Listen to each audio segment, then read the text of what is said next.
Assalamualaikum warahmatullahi wabarakatuh. Saudaraku yang dirahmati Allah, mari kita hadirkan hati sejenak dalam keheningan. Tarik napas perlahan, lalu lepaskan dengan tenang. Rasakan setiap hembusan sebagai tanda bahwa Allah masih memberi kita kesempatan untuk belajar, memahami, dan mendekat padanya. Hari ini, kita akan menapaki sebuah perjalanan batin yang tidak sekadar membuka pengetahuan, tetapi juga menyentuh sisi terdalam dari jiwa kita. Surah Al-Ikhlas, sebuah surah kecil yang menyimpan rahasia besar, rahasia yang bila kita renungi dengan hati yang terbuka, mampu mengubah cara kita memandang hidup. Saya ingin mengajak Anda untuk tidak hanya mendengar, tetapi juga merasakan. Renungkan setiap kata, setiap makna, dan biarkan ia menyapa hati Anda. Jika ada yang menyentuh jiwa, bagikan perasaan itu di kolom komentar agar kita bisa saling menguatkan dalam cahaya yang sama. Mari kita mulai perjalanan ini dengan hati yang ikhlas, pikiran yang jernih dan niat yang tulus. Semoga Allah membuka tabir rahasianya bagi kita semua. Bab 1. Keheningan di balik 4 ayat. Ada saat di mana manusia mencari jawaban dari ribuan kitab, menggali dari ratusan kalimat, namun tetap merasa hampa. Lalu, datanglah surah Al-Ikhlas dengan hanya 4 ayat, seolah terlalu sederhana, namun menyimpan kedalaman yang bahkan samudra pun tak sanggup menyembunyikannya. 4 ayat ini bukan sekadar bacaan pendek yang diajarkan sejak kecil, melainkan pintu rahasia yang mampu menyingkap siapa sebenarnya Allah bagi jiwa manusia.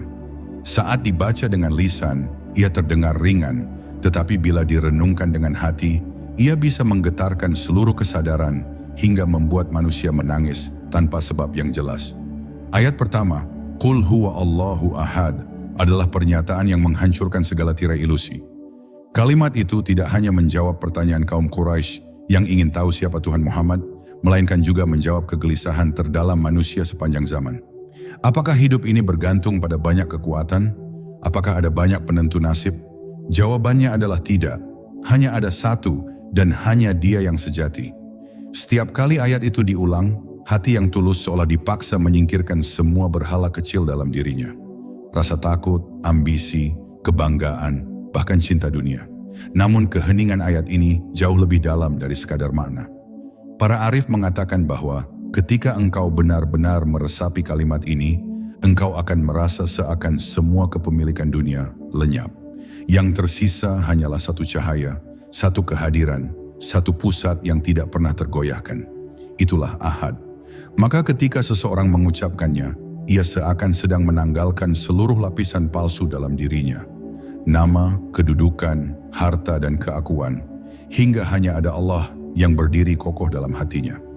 Banyak orang membaca surah ini sebagai rutinitas, tetapi sedikit yang benar-benar berhenti untuk mendengarkan gema keheningan di baliknya. Keheningan itu bukan kosong, melainkan penuh. Ia adalah keheningan yang menenangkan, meneguhkan, dan menyembuhkan luka batin yang paling dalam. Mereka yang pernah benar-benar larut dalam bacaan Al-Ikhlas tahu bahwa ia bukan sekadar lafaz, melainkan panggilan halus dari Allah untuk kembali kepadanya, untuk berhenti mencari di luar dan menemukan segalanya di dalam. Maka, bab pertama ini mengajak kita untuk melihat Al-Ikhlas bukan lagi sebagai surah pendek yang diulang hanya karena mudah, tetapi sebagai cermin. Cermin yang memperlihatkan siapa sebenarnya yang engkau sembah, siapa yang engkau percayai, dan siapa yang engkau jadikan sandaran. Bila engkau membacanya dengan hati, engkau akan menemukan jawaban yang tidak akan pernah diberikan oleh dunia, bahwa engkau tidak sendirian, engkau tidak terombang-ambing oleh banyak kekuatan, karena hanya ada satu, Allah yang Maha Esa. Dan dari sinilah perjalanan menuju rahasia Al-Ikhlas benar-benar dimulai. Bab 2. Ahad dan rahasia kesatuan. Ketika lidah mengucapkan kata ahad, sesungguhnya hati sedang dipanggil menuju kesadaran yang lebih tinggi. Kata ini tampak sederhana, hanya berarti satu. Namun bagi mereka yang berhenti sejenak untuk merenung, ia bukan sekadar angka.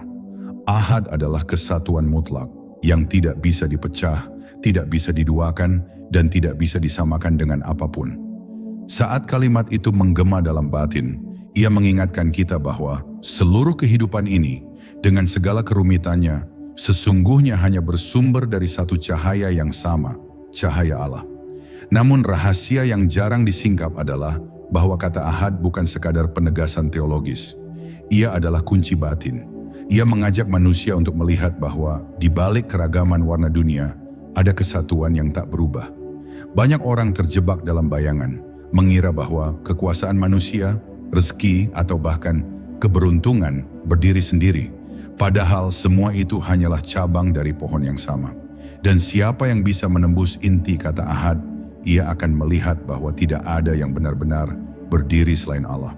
Para arif billah mengatakan bahwa manusia bisa mengucapkan 1000 kali ahad, tetapi tetap merasa tercerai-berai jika hatinya masih penuh dengan bayangan dunia.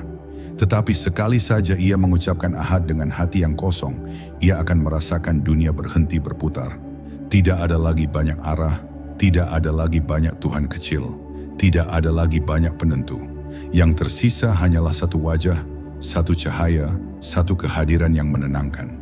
Inilah makna terdalam dari tauhid. Bukan sekadar mengaku dengan lisan, melainkan menyaksikan dengan hati. Rahasia kesatuan ini juga mengajarkan pembebasan. Sebab selama manusia masih percaya pada banyak kekuatan, ia akan terus takut. Takut pada dunia, takut pada manusia, takut pada masa depan. Tetapi begitu ia benar-benar percaya pada ahad, semua rasa takut itu luruh. Karena ia tahu, tidak ada satu pun yang bisa mengganggu kehidupannya tanpa izin dari Allah. Ia menjadi tenang karena seluruh jalannya, baik suka maupun duka, berasal dari satu tangan yang sama, tangan kasih sayang Allah yang Maha Esa. Maka bab kedua ini membawa kita lebih dalam untuk memahami bahwa ahad adalah jalan penyatuan. Jalan untuk melepaskan diri dari dualitas, dari keraguan, dari perasaan tercerai-berai. Ia adalah pengingat bahwa seluruh jagat raya ini hanya tampak beraneka, tetapi pada hakikatnya hanyalah satu. Dan ketika engkau mulai merasakan hal ini, engkau akan tahu bahwa surah Al-Ikhlas bukan sekadar bacaan, melainkan undangan untuk masuk ke dalam kesadaran paling murni. Kesadaran bahwa tiada yang ada selain Allah, dan seluruh hidup hanyalah perjalanan kembali kepadanya. Bab 3. Asal dan tujuan kehidupan. Ayat kedua dari surah Al-Ikhlas berbunyi, Allahu Syamad, dua kata yang singkat, tetapi mengandung lautan makna yang tidak ada ujungnya. Syamad berarti tempat bergantung, tempat berpulang, tempat semua makhluk menundukkan diri. Dari sejak kita lahir hingga kita kembali ke tanah, sesungguhnya kita hanya bergantung kepadanya.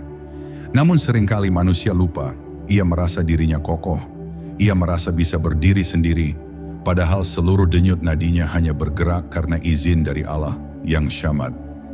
Rahasia yang jarang dibicarakan adalah bahwa syamad bukan hanya sifat Allah, tetapi juga panggilan bagi manusia untuk mengingat asal dan tujuan hidupnya. Kita datang darinya, kita hidup karenanya, dan pada akhirnya kita akan kembali kepadanya. Dunia yang kita kejar hanyalah persinggahan sementara, dan segala kepemilikan yang kita banggakan hanyalah titipan yang akan pergi. Maka ayat ini tidak sekadar memberi pengetahuan, melainkan menegur hati yang lupa akan arah. Ia berbisik lembut, jangan bersandar pada yang rapuh, karena hanya aku yang tidak akan pernah runtuh. Ketika manusia menggantungkan diri pada sesama makhluk, hatinya akan penuh kegelisahan. Ia akan takut kehilangan, ia akan risau bila ditinggalkan, ia akan hancur bila yang dipegang terlepas. Tetapi siapa yang belajar menggantungkan diri pada Allah yang syamad, ia akan merasakan keteguhan yang tidak pernah goyah. Dunia boleh berputar, orang boleh datang dan pergi, tetapi hatinya tetap berdiri karena sandarannya tidak pernah berubah. Inilah rahasia ketenangan sejati yang tidak bisa dibeli dengan apapun, rasa cukup karena tahu siapa yang menjadi tempat bergantung. Bahkan ketika manusia merasa paling lemah, saat semua pintu tertutup, Allahu Syamad hadir sebagai jawaban. Ia menjadi pengingat bahwa tidak ada satupun kebutuhan yang tidak bisa dipenuhinya. Tidak ada satupun doa yang tidak didengar olehnya, dan tidak ada satupun luka yang tidak mampu disembuhkan olehnya. Maka membaca ayat ini dengan hati yang hadir, bagaikan menyerahkan seluruh resah kepada samudera luas, dan perlahan jiwa pun merasa ringan karena semua beban telah kembali kepada pemilik kekuatan sejati. Bab ketiga ini membawa kita pada kesadaran mendalam bahwa seluruh perjalanan hidup ini hanyalah tentang kembali. Dari Allah kita berasal, kepada Allah kita hidup, dan kepada Allah kita kembali. Allahus Syamad adalah pintu untuk mengingat arah itu agar kita tidak tersesat dalam kepalsuan dunia. Maka siapa yang benar-benar memahami ayat ini, ia akan merasakan ketenangan di setiap langkahnya. Sebab ia tahu, kemanapun ia berjalan, pada akhirnya ia akan selalu menemukan rumahnya. Allah, tempat bergantung segala sesuatu. Bab 4. Misteri tidak beranak dan tidak diperanakan. Ayat ketiga dari surah Al-Ikhlas menyatakan dengan tegas, Lam yalid walam yulad. Allah tidak beranak dan tidak pula diperanakan. Sekilas ayat ini tampak hanya sebagai bantahan terhadap keyakinan sebagian kaum yang menganggap Tuhan memiliki keturunan. Namun rahasia yang lebih dalam tersembunyi di balik kalimat sederhana ini. Ayat ini bukan sekadar klarifikasi teologis, melainkan juga pintu pembebasan batin manusia dari belenggu keterbatasan. Ia menyingkapkan bahwa Allah adalah asal dari segala sesuatu, tetapi Dia sendiri tidak pernah berasal dari apapun. Dialah yang mutlak, tanpa awal dan tanpa akhir. Bagi manusia, pesan ini begitu besar. Kita sering terikat pada masa lalu, pada garis keturunan, pada sejarah yang mengekang identitas kita. Kita merasa ditentukan oleh asal-usul, oleh siapa orang tua kita, oleh warisan yang kita bawa. Namun ketika seorang hamba merenungkan ayat ini, ia belajar bahwa di balik tubuh yang terikat sejarah, ada ruh yang murni, yang selalu terhubung dengan Allah tanpa perantara. Ruh itu tidak ditentukan oleh darah atau garis keturunan, melainkan ditentukan oleh hubungan langsung dengan Sang Pencipta yang tidak pernah bergantung pada siapapun. Rahasia yang jarang diungkap adalah bahwa ayat ini mengajarkan manusia untuk melepaskan diri dari ilusi keterbatasan. Sebab Allah yang tidak beranak dan tidak diperanakan adalah sumber yang tidak bisa dipengaruhi oleh apapun. Ketika seorang hamba menyadari hal ini, ia akan berhenti menyesali asal-usulnya, berhenti mengutuki nasib yang diwariskan, dan mulai memahami bahwa yang sejati adalah ikatan ruhani dengan Allah. Inilah makna kemerdekaan sejati. Engkau tidak ditentukan oleh rantai sejarah, tetapi oleh cahaya yang memancar dari hubunganmu dengan Tuhan. Bayangkan bila seorang hamba benar-benar merenungkan ayat ini. Ia akan menyadari bahwa Allah tidak pernah dimiliki siapapun, tidak pernah dibatasi oleh ruang atau waktu, dan tidak pernah terikat oleh silsilah apapun. Maka, setiap kali engkau mengucapkan lam yalid walam yulad, sejatinya engkau sedang melepaskan dirimu dari segala ketakutan yang lahir dari keterbatasan. Engkau sedang menegaskan kembali bahwa di balik segala yang fana, ada satu yang abadi, dan disitulah engkau bisa menemukan keteguhan hati. Bab keempat ini mengajarkan kita bahwa rahasia ayat ini bukan hanya bantahan atas keyakinan yang salah, melainkan peneguhan bagi hati manusia. Ia mengingatkan bahwa kita tidak pernah benar-benar terikat pada apapun selain Allah. Tidak pada garis keturunan, tidak pada sejarah, tidak pada masa lalu. Hanya Allah yang abadi dan hanya Dia tempat jiwa ini bergantung. Maka siapa yang menyelami makna ini akan berjalan lebih ringan. Sebab ia tahu dirinya tidak pernah ditentukan oleh bayangan dunia, melainkan oleh cahaya ilahi yang tidak berawal dan tidak berakhir. Bab 5. Penolakan segala bandingan. Ayat terakhir dari surah Al-Ikhlas berbunyi, Walam yakun lahu kufuwan ahad. Tidak ada sesuatu pun yang setara dengannya. Ayat ini adalah penutup yang kokoh, seakan menutup semua celah pemahaman manusia yang masih ingin membandingkan Allah dengan makhluk ciptaannya. Ia menjadi pagar yang mengingatkan kita bahwa segala upaya untuk melukiskan Allah dalam bentuk apapun akan selalu gagal, karena Dia berada di luar semua imajinasi dan konsep yang bisa dijangkau oleh pikiran manusia. Namun, di balik ketegasan itu ada kelembutan yang dalam. Allah tidak memaksa manusia untuk mengenalnya dengan logika yang terbatas, tetapi mengarahkan hati untuk mengenalnya dengan penyaksian batin. Kalimat ini seolah berbisik, jangan engkau ikat aku dengan bayanganmu, karena aku lebih besar dari segala yang bisa kau bayangkan. Dengan demikian, ayat ini justru membuka ruang yang luas untuk pengalaman ruhani. Sebab ketika akal berhenti, hati mulai berjalan, dan ketika hati berjalan, jiwa menemukan kedekatan yang tak pernah bisa dijelaskan dengan kata-kata. Rahasia yang jarang diungkap adalah bahwa setiap kali seorang hamba membaca ayat ini, ia sedang melakukan penghancuran halus terhadap berhala-berhala yang bersembunyi dalam dirinya. Berhala itu bisa berupa kebanggaan, rasa takut, cinta dunia, bahkan bayangan tentang Tuhan yang dibentuk oleh imajinasi semata. Dan ketika semua itu runtuh, yang tersisa hanyalah keheningan yang penuh cahaya. Allah, tanpa bandingan, tanpa sekutu, tanpa bayangan. Inilah kebebasan tertinggi saat hati hanya tunduk pada satu kekuatan yang benar-benar ada. Bayangkan betapa dalam maknanya. Seorang hamba yang benar-benar menyadari walam yakun lahu kufuwan ahad, tidak akan pernah tertipu oleh kilauan dunia. Ia tidak akan mengangkat manusia menjadi penentu rezekinya, tidak akan menuhankan harta, tidak akan tunduk pada rasa takut buatan, karena ia tahu semua itu hanyalah bayangan sementara yang akan lenyap, sedangkan Allah tetap kekal. Kesadaran ini melahirkan jiwa yang teguh, bebas dan tidak mudah digoyahkan oleh apapun. Bab kelima ini menegaskan bahwa penutup surah Al-Ikhlas bukan hanya penegasan tentang kemurnian tauhid, melainkan juga pelajaran hidup yang mendalam. Ia mengajarkan kita untuk menyingkirkan semua perbandingan, semua bayangan, dan semua sandaran palsu. Karena pada akhirnya hanya Allah yang tidak memiliki bandingan. Dan siapa yang menjadikan ayat ini sebagai cermin akan merasakan bahwa hatinya perlahan terbebas dari segala ilusi, hingga tersisa hanya satu cahaya. Allah yang tiada tandingan, tiada duanya, dan tiada yang sebanding dengannya. Bab 6, Surah Al-Ikhlas sebagai cermin ruhani. Para arif billah sering menyebut surah Al-Ikhlas bukan hanya sebagai surah tauhid, melainkan juga sebagai cermin ruhani. Mengapa disebut cermin? Karena ketika seorang hamba membacanya, ia tidak hanya sedang menyebut sifat-sifat Allah, tetapi juga sedang dihadapkan pada bayangan dirinya sendiri.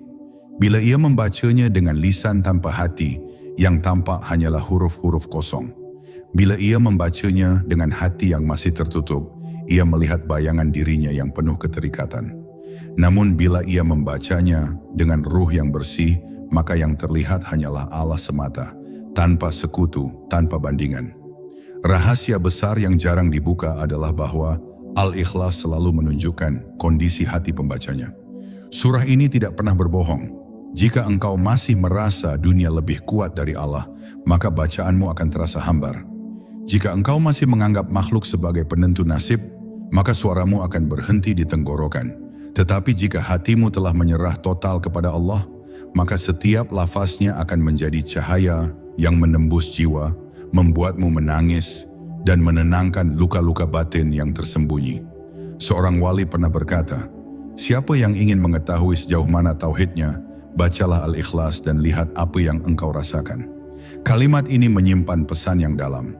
Surah ini memang pendek, tetapi ia adalah tolok ukur keimanan. Ia menguji, apakah tauhidmu hanya berhenti di lidah atau sudah mengalir dalam darahmu. Ia menguji apakah hatimu masih terikat pada dunia atau sudah bebas terbang menuju Allah. Dan karena itulah Al-Ikhlas disebut cermin. Ia memperlihatkan siapa dirimu sebenarnya, tanpa topeng, tanpa kepura-puraan. Ketika seorang hamba jujur menatap cermin ini, ia mungkin akan menangis. Menangis karena menyadari betapa sering ia menyebut Allah Maha Esa, tetapi masih menyembah ego dalam diam. Menangis karena menyebut Allah tempat bergantung, tetapi masih bersandar pada makhluk. Namun tangisan ini adalah awal pembersihan, sebab hanya dengan mengakui kelemahan, seorang hamba bisa mulai memperbaiki hubungannya dengan Allah. Dan Al-Ikhlas dengan kesederhanaannya menjadi guru yang penuh kasih dalam proses ini. Bab ke-6 ini mengajarkan kita untuk menjadikan Al-Ikhlas bukan sekadar bacaan wajib dalam salat, tetapi sebagai cermin harian. Bacalah, lalu tanyakan pada dirimu, apakah aku benar-benar percaya hanya pada Allah? Apakah aku masih menaruh harapan pada selainnya? Apakah aku sudah merasakan keheningan yang hanya Dia bisa berikan? Jika belum, teruslah membaca, teruslah bercermin, hingga akhirnya hatimu jernih. Sebab hanya hati yang jernih yang mampu melihat pantulan sejati, bahwa tidak ada yang ada kecuali Allah. Bab 7, kekuatan surah dalam kehidupan sehari-hari. Seringkali kita menganggap surah Al-Ikhlas hanya bagian kecil dari ibadah, padahal sesungguhnya ia adalah kekuatan besar yang bisa hadir dalam kehidupan sehari-hari. Rasulullah pernah bersabda bahwa membaca surah Al-Ikhlas setara dengan membaca sepertiga Al-Quran. Tetapi rahasia yang jarang dipahami adalah mengapa surah ini memiliki kedudukan yang begitu tinggi. Bukan karena panjang ayatnya, melainkan karena inti pesannya, tauhid. Ia merangkum seluruh fondasi iman dalam kalimat-kalimat yang pendek, sehingga siapapun yang benar-benar menanamkannya di hati akan merasakan keutuhan hidup yang tak terguncang. Dalam keseharian, manusia sering dikepung oleh rasa takut, cemas, iri, dan kelelahan. Tetapi bacaan Al-Ikhlas hadir sebagai penawar. Ketika seorang hamba mengulanginya dengan kesadaran penuh, ia seperti sedang menegakkan benteng di sekeliling hatinya. Benteng itu bukan terbuat dari batu atau besi, melainkan dari keyakinan bahwa hanya Allah satu-satunya sumber kekuatan. Maka, ketika badai dunia menghantam, hati yang sudah terbiasa dengan Al-Ikhlas tidak mudah roboh, sebab ia tahu dirinya berlindung di bawah payung tauhid. Rahasia lain yang tersembunyi adalah bahwa Al-Ikhlas dapat menjadi perisai batin. Orang yang membacanya dengan penuh rasa percaya akan terlindungi dari banyak tipu daya dunia. Ia tidak mudah tergoda oleh harta yang mempesona, tidak gampang terombang-ambing oleh pujian atau hinaan, karena hatinya sudah diikat oleh satu kesadaran. Allah adalah tujuan, dan yang lain hanyalah jalan. Inilah sebabnya banyak ulama dan wali menjadikan Al-Ikhlas sebagai wirid harian, karena mereka tahu, di dalamnya terdapat kekuatan yang membebaskan jiwa dari segala ikatan duniawi. Bayangkan seorang hamba yang setiap pagi sebelum beraktivitas membacakan Al-Ikhlas dengan penuh khusyuk. Hari itu mungkin tetap penuh tantangan, tetapi hatinya sudah tertata. Ia tidak lagi mencari pembenaran dari manusia, karena ia tahu hanya Allah yang menjadi saksi. Ia tidak lagi takut pada ketidakpastian, karena ia tahu Allah yang mengatur segalanya. Dan ketika malam tiba, ia kembali membacanya sebelum tidur, seolah menyerahkan seluruh beban harinya ke pangkuan Allah.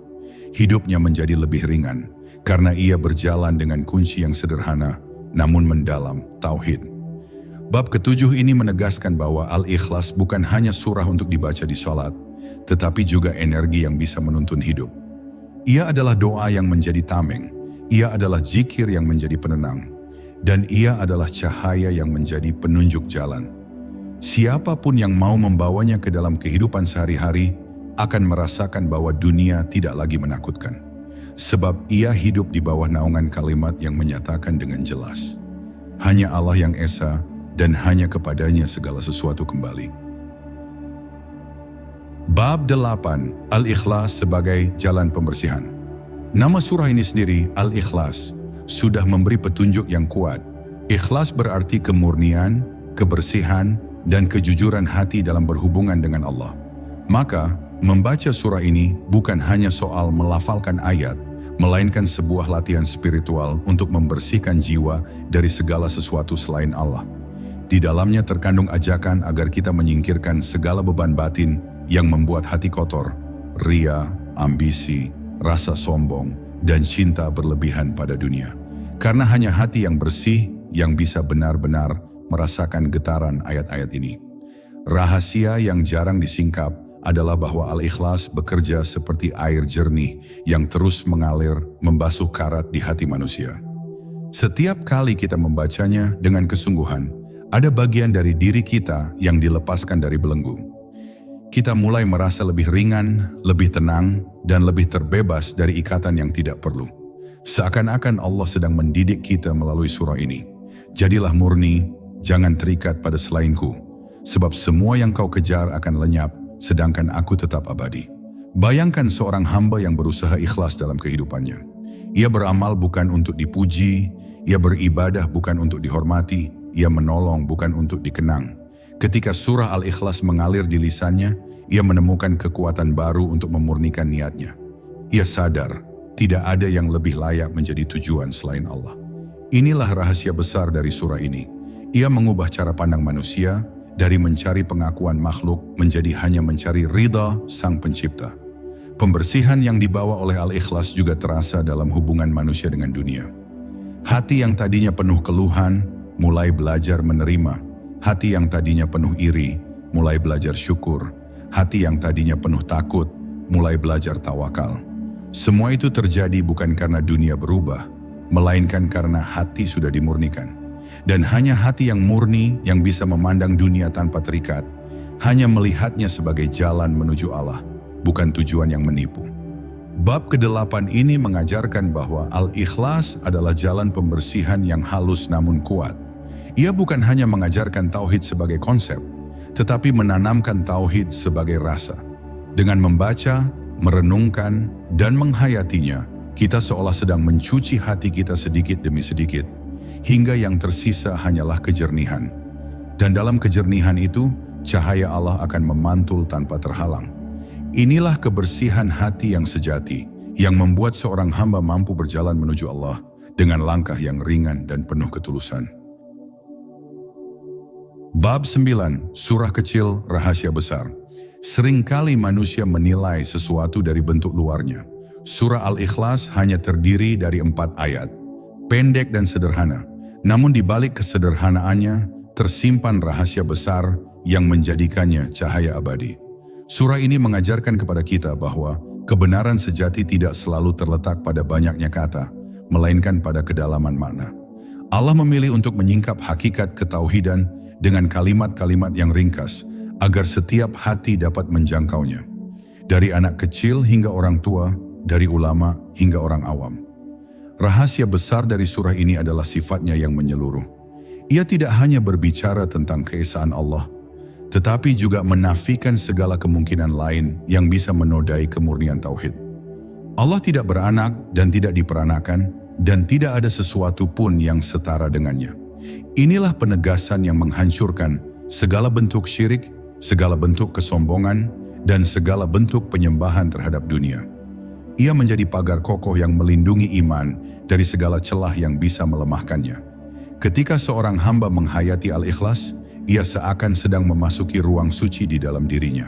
Ruang itu kosong dari segala selain Allah, tetapi justru dalam kekosongan itulah ia menemukan kelimpahan. Ia sadar bahwa semua yang selama ini ia kejar hanyalah bayangan, sedangkan hakikat yang abadi hanya Allah semata. Dengan kesadaran ini, hidupnya berubah.